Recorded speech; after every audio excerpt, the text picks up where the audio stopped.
coming up.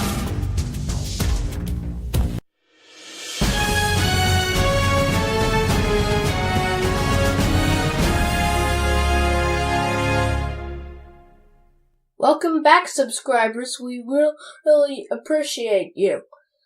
And if this is your first time watching our video, welcome to you too. And now, My Home Classes for Homeschoolers by Homeschoolers presents Ancient History, Part 6, Abraham and Canaan. Today we are going to talk about Abraham. We will not talk about his entire story, but we'll talk about some of it. We're even going to act out some of it. The book of Genesis tells us that Canaan was one of the descendants of Noah's son Ham. The land of Canaan, which refers to the land near the Jordan River and next to the Mediterranean Sea, is named after Ham's son Canaan. Compared to the civilized way of life in Sumer, the Canaanite people were barbaric and uncivilized. There was no common culture in Canaan and no sophisticated cities. Instead, the people were divided into various tribes, such as the Hivites, Jebusites, Amorites, and Perizzites. These tribes often went to war with each other, and some of the Canaanite kings built huge walls around their cities to protect against invaders.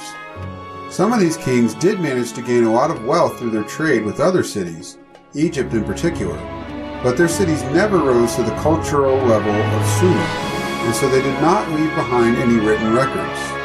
What we know about Canaan is either from what other people wrote about them, or from the ruins of their cities that have been dug up in the modern world. The city of Ur was perhaps the most sophisticated city in the world at the time. People knew how to read and write, they had large houses, and many lived in luxury. Ur gained great wealth because of its position at the intersection of the Tigris and the Euphrates rivers.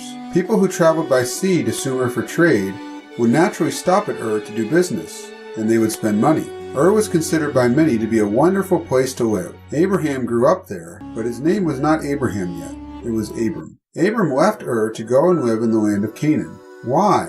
Why did he decide to leave a place that held wealth, family, and comfort?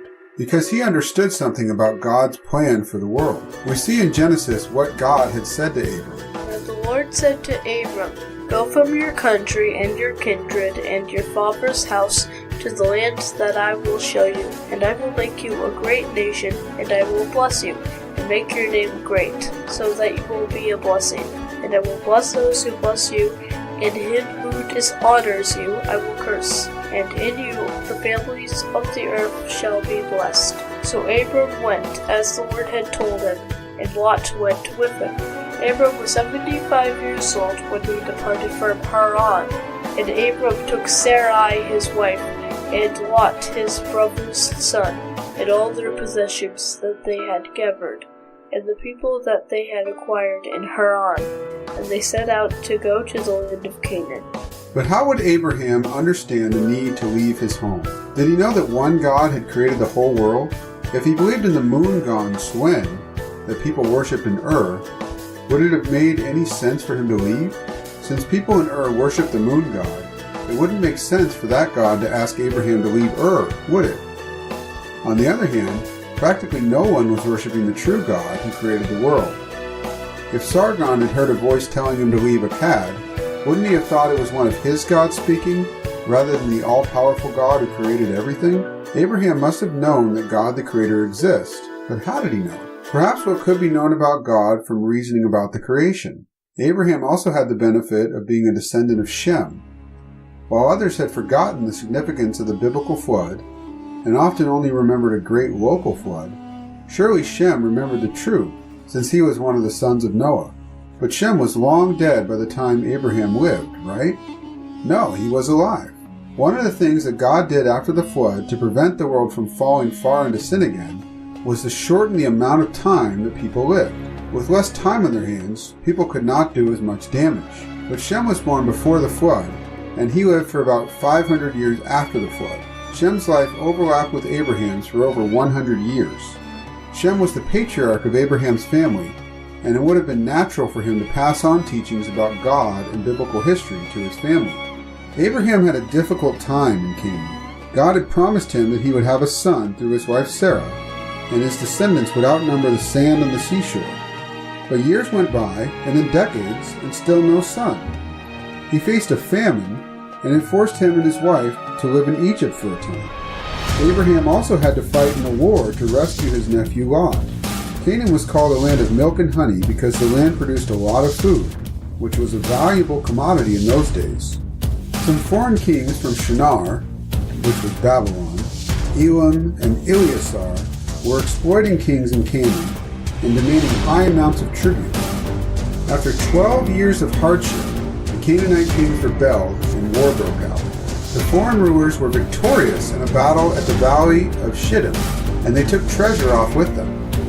They also carried off some people, probably to enslave them, and Abraham's nephew Lot was one of the people taken.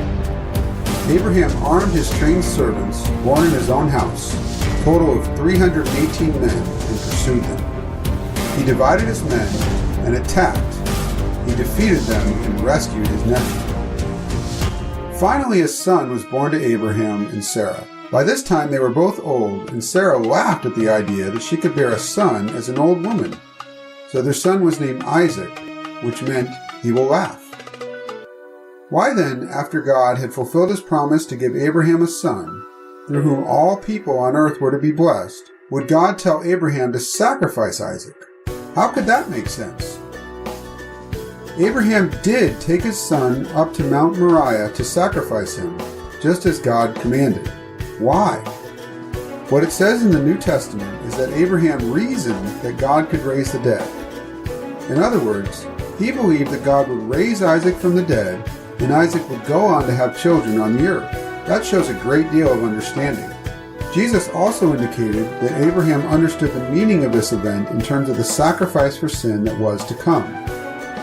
Throughout the Old Testament, there were animal sacrifices that pointed towards the sacrifice that would come through the Messiah.